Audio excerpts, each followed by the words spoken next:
Namaste students, welcome to the 47th session of the subject Entrepreneurial Management.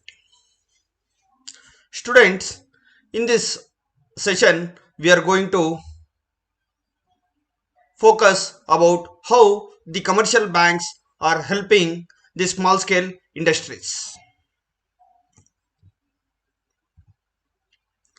Before entering into this chapter or this session of this chapter, let us try to recollect what we had learned in the previous session, students. In the previous session, we had discussed about what are all the financial assistance the SIDBI is providing for the development and upliftment and promotion of the micro, small scale and medium scale industries. From the inception of SIDBI, that is from in the year 1990 up to 2020, what are all the schemes that had been launched by the SIDBI? We also discussed about how the SIDBI is acting for the development of small scale and medium scale industries. So moving ahead in this chapter or in this session, we will be focusing on how the commercial banks are helping the small scale industries. Friends, for development of any industries in the country, two important factors are very necessary. The first one is the infrastructural facilities that is available in the country, and second one is the facility provided through the banks for the entrepreneurs. Friends, the banks plays a major, very important and the vital role for the development of any industrial sector in any country. So in this session we will be looking into how the commercial banks are helping the small scale industries. Friends, before entering into or before learning how the commercial banks are helping the small scale industries, let us try to understand what is the meaning of the commercial banks. Friends, a commercial bank is the bank which accepts deposits from the public and lends loan to the public. And by doing this basic activity, they will be earning the profit. The main intention of any commercial bank is to earn profit. In India, the banks are divided, as you can see in this slide, the banks are divided into scheduled banks and unscheduled banks. In scheduled banks, we can see commercial banks and cooperative banks. Friends, in commercial banks, there are four types of banks in the Indian sector, banking sector, that is public sector banks, private sector banks, foreign sector banks, and regional rural banks. Friends, in India at present today, as on January 2021, there are around 12 public sector banks, 22 private sector banks, 46 foreign banks, and approximately 43 regional rural banks exist in India, friends. So why do we call it as a scheduled bank? Means, see, any banks that are included in the second schedule of the RBI Act, all those banks are called as scheduled banks. Students, as I said earlier, the access to timely and adequate credit by the medium, small and micro enterprises at a reasonable cost is essential for growth of the sector. In India, there is a huge demand gap for the capital or the credit. In India, there is an estimated 37 trillion rupees is what the demand is, but the supply is only 14.5 trillion rupees. So there is a gap of around 20 to 25 trillion rupees, friends. ನಮ್ಮ ದೇಶದಲ್ಲಿ ಅತಿ ಸಣ್ಣ ಮತ್ತು ಮಧ್ಯ medium ಎಂಟರ್ಪ್ರೈಸಸ್ಗೆ $37 trillion ನಷ್ಟು 37 ಸಾವಿರ ಕೋಟಿ ಅಷ್ಟು ಹಣದ ಅವಶ್ಯಕತೆ ಇದೆ. ಆದರೆ ಇಲ್ಲೇನಾಗ್ತಿದೆ ಅಂತ ಹೇಳಿದ್ರೆ 14.5 ಟ್ರಿಲಿಯನ್ ರೂಪಾಯಿಯಷ್ಟು ಮಾತ್ರ ಸಪ್ಲೈ ಇದೆ ಫ್ರೆಂಡ್ಸ್. ಸುಮಾರು 20ರಿಂದ 25 ಟ್ರಿಲಿಯನ್ ಅಷ್ಟು ಏನಾಗ್ತಿದೆ ಅಂದರೆ ನಮಗೆ ಸಪ್ಲೈ ಸಿಗ್ತಿಲ್ಲ. ಹಾಗಾಗಿ ಈ ಕಮರ್ಷಿಯಲ್ ಬ್ಯಾಂಕ್ಸ್ ಏನು ಮಾಡ್ತಿದೆ, they are playing A very important role in filling this gap.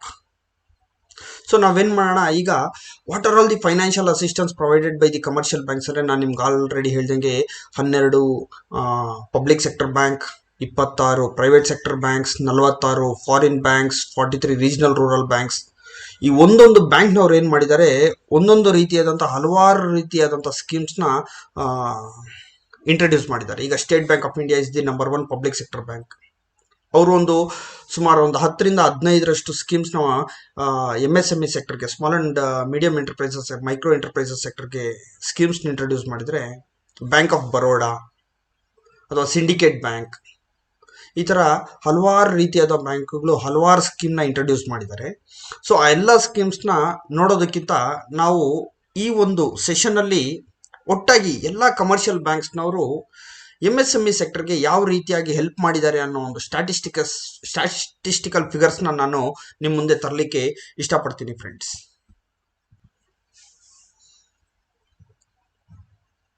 ನೀವು ಈ ಒಂದು ಸ್ಲೈಡ್ನ ನೋಡ್ತಿದ್ರೆ you can see how the credit has flown in to micro enterprises, small enterprises and medium enterprises friends.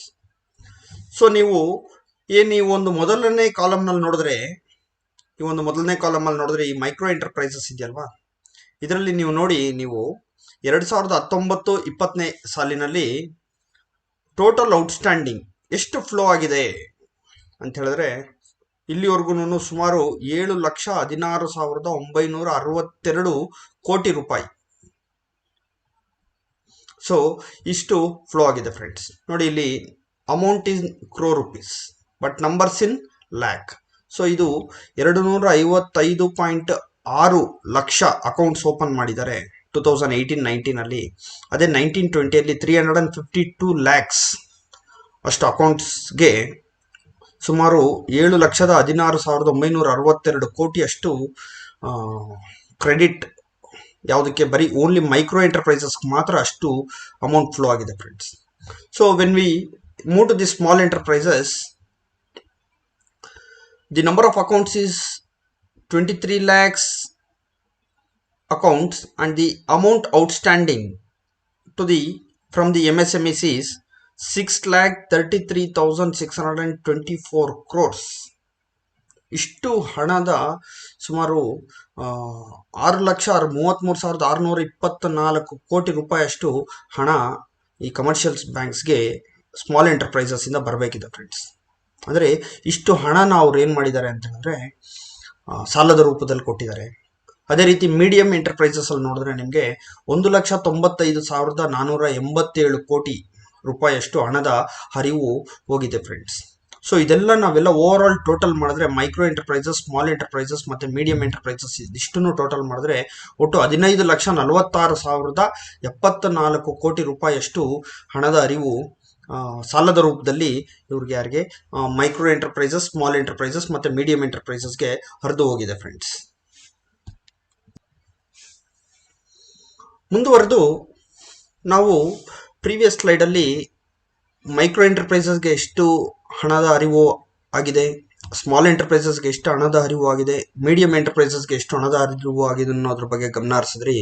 ಈಗ public sector ಬ್ಯಾಂಕ್ಸ್ನವ್ರು ಎಷ್ಟು ಕೊಟ್ಟಿದ್ದಾರೆ, private sector banks ಮತ್ತು foreign banks, ನಾನ್ banking finance companies ಎಲ್ಲನೂ ಎಷ್ಟು ಹಣ ಈ ಸ್ಮಾಲ್ ಸ್ಕೇಲ್ ಇಂಡಸ್ಟ್ರೀಸ್ಗೆ ಕೊಟ್ಟಿದ್ದಾರೆ ಸಾಲದ ರೂಪದಲ್ಲಿ ಅಂತ ಹೇಳ್ಬಿಟ್ಟು ನೋಡೋದಾದರೆ ಫ್ರೆಂಡ್ಸ್, ನೋಡಿ ಇಲ್ಲಿ ಮಾರ್ಚ್ 2019 9,367 ಶತಕೋಟಿ ರೂಪಾಯಿ. ನೋಡಿ, this amount will be in terms of billion rupees. Billion ಅಂದರೆ ಶತಕೋಟಿ, 100 ಕೋಟಿ. ಸೊ 9,367 ಶತಕೋಟಿ ರೂಪಾಯಿಯಷ್ಟು ಪಬ್ಲಿಕ್ ಸೆಕ್ಟರ್ ಬ್ಯಾಂಕ್ಸ್ನಿಂದ ಹಣದ ಹರಿವು ಆಗಿದೆ. Credit has been flown to MSME sectors. Next is 5,717 billion of credit has been flown into the private sector banks. 691 billion rupees has been flown from foreign banks and 1622 billion rupees has been flown from non-banking finance companies. So by looking at these three, we can easily conclude that the public sector banks are playing the major role. That is, they're the one who are providing the maximum amount. But when it comes to the growth rate, we can see that foreign banks the growth has been tremendous compared to the previous years. ಹೋದ ವರ್ಷದಲ್ಲಿದ್ದಕ್ಕಿಂತ ಈ ವರ್ಷದಲ್ಲಿ ಏನಾಗಿದೆ, 41% ಅಷ್ಟು ಜಾಸ್ತಿ ಇವರು rise ಮಾಡಿದ್ದಾರೆ foreign ಬ್ಯಾಂಕ್ಸ್ನವರು MSMEಗೆ ಕ್ರೆಡಿಟ್ ಫ್ಲೋ ಮಾಡೋದಕ್ಕೆ. ಪ್ರೈವೇಟ್ ಸೆಕ್ಟರ್ ಬ್ಯಾಂಕ್ಸ್ನವರು 39% ಅಷ್ಟು ಇನ್ಕ್ರೀಸ್ ಆಗಿದೆ compared to the previous years. But public sector bank increase is only 8.34%. ಮತ್ತೆ ನಾನ್ ಬ್ಯಾಂಕಿಂಗ್ ಫೈನಾನ್ಸ್ ಕಾರ್ಪೊರೇಷನ್ ಅವರು 12.54% ಅಷ್ಟು ಇನ್ಕ್ರೀಸ್ ಆಗಿದೆ ಫ್ರೆಂಡ್ಸ್. ಸೊ ಅತಿ ಹೆಚ್ಚು ಕೊಡ್ತಿರೋದು ಪಬ್ಲಿಕ್ ಸೆಕ್ಟರ್ ಬ್ಯಾಂಕ್ಸ್ ಆದ್ರೂ ಅತಿ ಹೆಚ್ಚು ವಾರ್ಷಿಕ increment, year on year growth ಬಂದು ಫಾರಿನ್ ಬ್ಯಾಂಕ್ಸ್ ಕಡೆಯಿಂದ ಅತಿ ಹೆಚ್ಚಾಗಿದೆ ಫ್ರೆಂಡ್ಸ್. ಸರ್, ಇದು ಫಾರಿನ್ ಬ್ಯಾಂಕ್ಸ್ನವ್ರು ಏನಕ್ಕೆ ಸರ್ ಕೊಡ್ತಾರೆ ಅಂತ ಹೇಳಿದ್ರೆ, ಈಗ ಯಾರೇ ಆಗಲಿ ಬ್ಯಾಂಕಲ್ಲಿ ಹೋಗಿ ಒಂದು 100 rupees ಡೆಪಾಸಿಟ್ ಮಾಡಿದ್ರೆ ಆ 100 rupees ಅಲ್ಲಿ around 5% they have to keep it in cash reserve ratio. Around 40% has to be lent to the priority sector ಅಂತ ಕರಿತೀವಿ. ಈ 40% ಏನು ಪ್ರಿಯಾರಿಟಿ ಸೆಕ್ಟರ್ ಇದೆಯಲ್ವಾ, ಆ 40% ಪ್ರಿಯಾರಿಟಿ ಸೆಕ್ಟರ್ ಅಲ್ಲಿ 7.5% has to be given, loan has to be given to the MSME sector. So ಹಾಗಾಗಿ ಪ್ರತಿಯೊಂದು bank ಕೂಡ ಏನು ಮಾಡಬೇಕಾಗುತ್ತೆ ಅಂತ ಹೇಳಿದ್ರೆ, ಅವರು ಸಹಾಯನ ಮಾಡಬೇಕಾಗುತ್ತೆ ಫ್ರೆಂಡ್ಸ್ MSME ಸೆಕ್ಟರ್ಸ್ಗೆ. ಮುಂದುವರೆದು ಈಗ ನಾವು let us look at the credit exposure to MSMEs. So micro enterprises where the loan is less than 1 crore. Total 4.3 lakh crore rupees is the outstanding amount, students. So small and medium enterprises ge 10 lakh crores. Medium enterprises, that is in between 25 crore to 100 crores, the outstanding is 5.5 lakh crores. And the larger credit exposure, that is greater than 100 crores, it is 38.9 lakh crore. And overall there is an credit exposure of 58.7 lakhs crores by the commercial banks to micro enterprises, small enterprises and medium enterprises, friends. Moving further, now let us look into the NPA aspect. NPA ಅಂದ್ರೆ ಏನಪ್ಪ ಅಂದ್ರೆ ನಾನ್ performing asset ಅಂತ.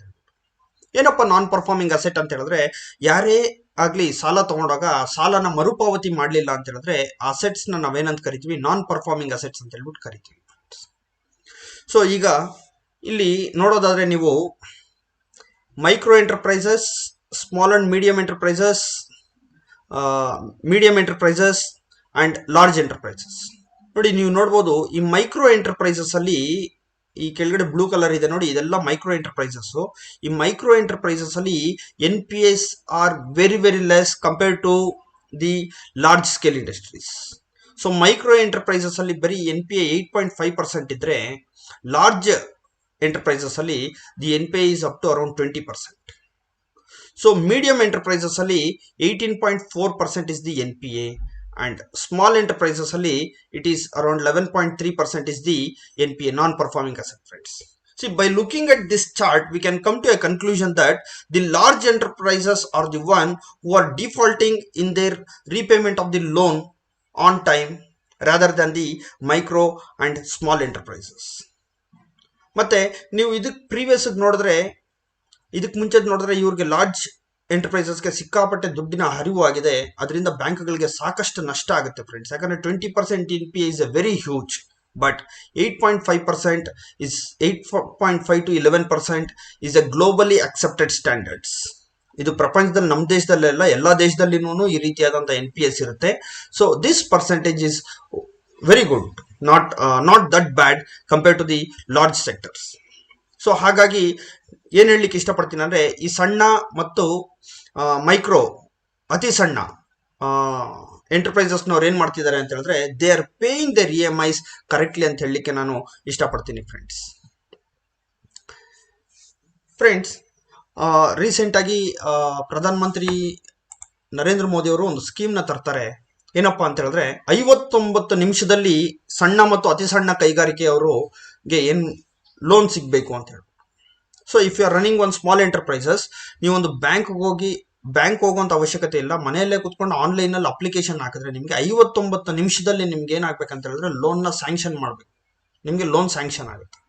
ಅಂದ್ರೆ loan sanction ಆಗಲ್ಲ, approval ಆಗುತ್ತೆ. Loan sanction ಆಗೋದಕ್ಕೆ ಸುಮಾರು they will takes 2 to 8 days. So 2 ರಿಂದ 8 ದಿನದೊಳಗಡೆ ಆ ದುಡ್ಡು ಬಂದು ನಿಮ್ಮ ಅಕೌಂಟ್ಗೆ ಬಂದು ಸೇರುತ್ತೆ ಫ್ರೆಂಡ್ಸ್.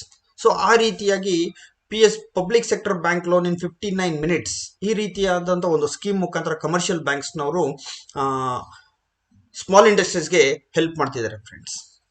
ನಾವಿಲ್ಲಿ ನೋಡೋದಾದ್ರೆ ನೀವು ಎಷ್ಟು ಅಮೌಂಟ್ ಸ್ಯಾಂಕ್ಷನ್ ಆಗಿದೆ ಅಂತ ಹೇಳಿದ್ರೆ ನೋಡಿ, total 637 crores has been approved in 2018.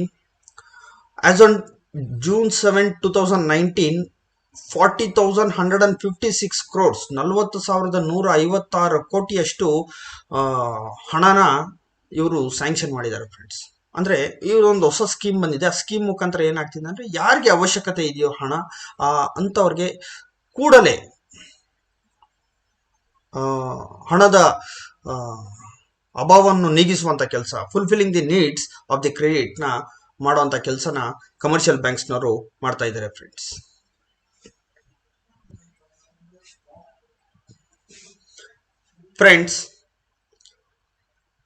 Reserve bank of ಇಂಡಿಯಾದವರು ಟ್ರೇಡ್ಸ್ TREDS ಅಂತ ಹೇಳ್ಬಿಟ್ಟು ಒಂದು ಸ್ಕೀಮ್ ನ ಲಾಂಚ್ ಮಾಡ್ತಾರೆ. ಏನಪ್ಪಾ ಈ ಟ್ರೇಡ್ಸ್ ಅಂತ ಹೇಳಿದ್ರೆ, it is trade receivable discounting system ಅಂತ. ಏನಪ್ಪಾ ಇದು ಟ್ರೇಡ್ ರಿಸೀವೇಬಲ್ಸ್ ಅಂತ ಹೇಳಿದ್ರೆ, ನಾನೊಂದು ಸಣ್ಣ ಕೈಗಾರಿಕೆ, ನಾನೊಬ್ಬ ಮೀಡಿಯಂ ಎಂಟರ್ಪ್ರೈಸಸ್, ನಾನೇನ್ ಮಾಡಿದ್ದೀನಿ, ನಾನು ಬೇರೆಯವ್ರಿಗೆ ಗೂಡ್ಸ್ ನ ಸೇಲ್ ಮಾಡಿದ್ದೀನಿ. So when ever I am selling the goods, I can cell the goods in 2 ways. One is the cash sales, another is the credit sales. When I am doing the sales in credit sales, usually the customers will repay the money after a certain limit of credit period. It might be 30 days or 60 days or 90 days. So ಈ ರೀತಿ credit period ತಗೊಂಡು ಏನ್ ಮಾಡ್ತಾರೆ, ಅವರು ಹಣನ ನಿಧಾನ late ಆಗಿ pay ಮಾಡ್ತಾರೆ. And it is usually practised in the industry. ಅದು ಏನ್ ಸರ್ ಇಲ್ಲಿ ಮಾತ್ರ ಮಾಡ್ತಾರೆ, ಬೇರೆ ಯಾರು, even in large scale industries also it happens. ಈಗ ನಾವು ಇರಾನಿಂದ ಆಗ್ಲಿ ಸೌದಿಯಿಂದ ಆಗ್ಲಿ ನಾವೇನಾದ್ರು ಆಯಿಲ್ ನ ಇಂಪೋರ್ಟ್ ಮಾಡ್ತಿದ್ದೇವೆ ಅಂದ್ರೆ ನಾವು immediately will not pay dum the cash. ನಾವೇನ್ ಮಾಡ್ತೀವಿ, we will take A credit period of 30 days, 60 days, 90 days, 180 days ಈ ರೀತಿಯಾದಂಥ ಕ್ರೆಡಿಟ್ ಪೀರಿಯಡ್ ನ ತಗೊಳ್ತೀವಿ. ಸೊ ಇಂಥ ಒಂದು ಕ್ರೆಡಿಟ್ ಪೀರಿಯಡ್ ನ ಸಮಯದಲ್ಲಿ ಈಗ ಆಲ್ರೆಡಿ ಸೇಲ್ಸ್ ಆಗಿದೆ, ನನಗೆ ದುಡ್ಡು ಬರೋದೊಂದು ಬಾಕಿ ಇರುತ್ತೆ, ಬಟ್ ನನಗೆ ಹಣದ ಅವಶ್ಯಕತೆ ತುಂಬಾ ಇರುತ್ತೆ. ಅಂತ ಟೈಮಲ್ಲಿ ನಾನೇನ್ ಮಾಡ್ಬೋದು ಅಂದ್ರೆ, I can go and discount the trade receivable bills in the banks. So ನಾನು ಬ್ಯಾಂಕ್ಗೆ ಹೋಗಿ ಟ್ರೇಡ್ ರಿಸೀವೇಬಲ್ಸ್ ನ ಡಿಸ್ಕೌಂಟ್ ಮಾಡ್ಕೊಳ್ಳೋ ಬದಲು RBI has come out with a new system called trade receivable discount system friends. ಇದನ್ನ ರಿಸೀವೇಬಲ್ಸ್ ಎಕ್ಸ್ಚೇಂಜ್ ಆಫ್ ಇಂಡಿಯಾದಲ್ಲಿ trade ಮಾಡ್ತಾರೆ. So ಇದರಲ್ಲಿ ಏನಾಗುತ್ತೆ, ನಿಮ್ದು ಏನೊಂದು ಟ್ರೇಡ್ ರಿಸೀವೇಬಲ್ಸ್ ಇದೆಯಲ್ವಾ, it will be in an electronic format and it will be reflected in that receivables exchange. So ಬ್ಯಾಂಕ್ಸ್ನವರೆಲ್ಲ ಏನ್ ಮಾಡ್ತಾರೆ ಅಂತ ಹೇಳಿದ್ರೆ, ಆ ರಿಸೀವೇಬಲ್ ಎಕ್ಸ್ಚೇಂಜಸ್ ಬಂದು ಯಾವ ರೀತಿಯ ಇದೆ, how far we can give the loans for these receivables ಅನ್ನೋದನ್ನ ಅವರು ಅನಾಲಿಸಿಸ್ ಮಾಡಿ ಅಲ್ಲಿ ಏನ್ ಮಾಡ್ತಾರೆ, ಆಕ್ಷನ್ ನಡೆಯುತ್ತೆ. ಯಾವ ರೀತಿ ಶೇರ್ ಮಾರ್ಕೆಟ್ ಅಲ್ಲಿ price based on the demand and supply, the price is determined in the share market for a share. Similarly the trade receivables will get the finance with help of the auction. So ಯಾರು ಅತಿ ಕಡಿಮೆ ಅಮೌಂಟ್ಗೆ discount ಮಾಡ್ಕೊಡ್ತಾರೋ ಅವ್ರಿಗೆ ಅವರು ಈ trade receivables ತಗೊಳ್ತಾರೆ, ಮತ್ತೆ small scale ಇಂಡಸ್ಟ್ರೀಸ್ಗೆ ಅತಿ ಹೆಚ್ಚು ಹಣ ಒದಗಿಸುವಂತ ಕೆಲಸ ಮಾಡ್ತಾರೆ ಫ್ರೆಂಡ್ಸ್. ಸೊ ಇಲ್ಲಿವರೆಗೂ ನೀವು ನೋಡ್ಬೋದು, ಈ ಒಂದು ಸ್ಟ್ಯಾಟಿಸ್ಟಿಕ್ಸ್ ನ ನೋಡಿದ್ರೆ ಇದನ್ನ RBI ಆನ್ಯುವಲ್ ರಿಪೋರ್ಟ್ ಇಂದ ತಗೊಂಡಿರುವಂತದ್ದು. MSME ಸೆಲ್ಲರ್ಸ್ 3,708 ಇದ್ರೆ ಒಟ್ಟು 2,51,988 ಇನ್ವಾಯ್ಸಸ್ ಅಂದ್ರೆ ನಾವು ಬಿಲ್ ಮಾಡಿರ್ತೀವಲ್ಲ ಮಾರಾಟ ಮಾಡುವಾಗ, ಅದನ್ನ ನಾವು ಇನ್ವಾಯ್ಸ್ ಅಂತ ಕರಿತೀವಿ. ಟೋಟಲ್ ಇಷ್ಟು ಇನ್ವಾಯ್ಸಸ್ ನ ಫೈನಾನ್ಸ್ ಮಾಡಿದ್ದಾರೆ. ಒಟ್ಟು 66.69 ಶತಕೋಟಿ ರೂಪಾಯಿ ಅಷ್ಟು, ಅಂದ್ರೆ 6,600 ಕೋಟಿ ರೂಪಾಯಿಯಷ್ಟು ಹಣನ ಇವ್ರೇನ್ ಮಾಡಿದ್ದಾರೆ ಅಂದ್ರೆ ಈ ಟ್ರೇಡ್ಸ್ ಸಿಸ್ಟಮ್ ಮುಖಾಂತರ ಪ್ರೊವೈಡ್ ಮಾಡುವಂತ ಕೆಲಸನ ಮಾಡಿದ್ದಾರೆ ಫ್ರೆಂಡ್ಸ್. ಇದೇ ಅಲ್ದಿರಾ ನಾನು ನಿಮ್ಗೆ ಇದಕ್ಕೆ ಮುಂಚೆನೆ ತಿಳಿಸಿದ್ದೀನಿ, I already informed you that the commercial banks there are many. There are 12 public sector banks, 23 private banks, 46 uh, foreign banks, uh, and regional rural banks, 43 regional rural banks. All these banks have got different schemes. ಒಂದೊಂದು ಬ್ಯಾಂಕ್ನವರು ಒಂದೊಂದು ಸ್ಕೀಮ್ನ introduce ಮಾಡಿದ್ದಾರೆ friends. ಆ ಸ್ಕೀಮ್ಸ್ನೆಲ್ಲ ನಾನು ಇಲ್ಲಿ explain ಮಾಡೋದು time ಸಾಕಾಗೋದಿಲ್ಲ. So ಹಾಗಾಗಿ I have focused only on how much money has been flown in to as a credit. Financial assistance ಮುಖಾಂತರ ಯಾವ ರೀತಿಯಾಗಿ ಈ ಕಮರ್ಷಿಯಲ್ ಬ್ಯಾಂಕ್ಸ್ ಸ್ಮಾಲ್ ಸ್ಕೇಲ್ ಇಂಡಸ್ಟ್ರೀಸ್ಗೆ ಹೆಲ್ಪ್ ಮಾಡಿದ್ದಾರೆ ಅನ್ನೋದನ್ನ ನಾನು ನಿಮಗೆ ಈ ಒಂದು ಸೆಷನಲ್ಲಿ ಎಕ್ಸ್ಪ್ಲೈನ್ ಮಾಡಿದ್ದೀನಿ friends. So thank you very much for listening these sessions, and have a great day. Thank you very much.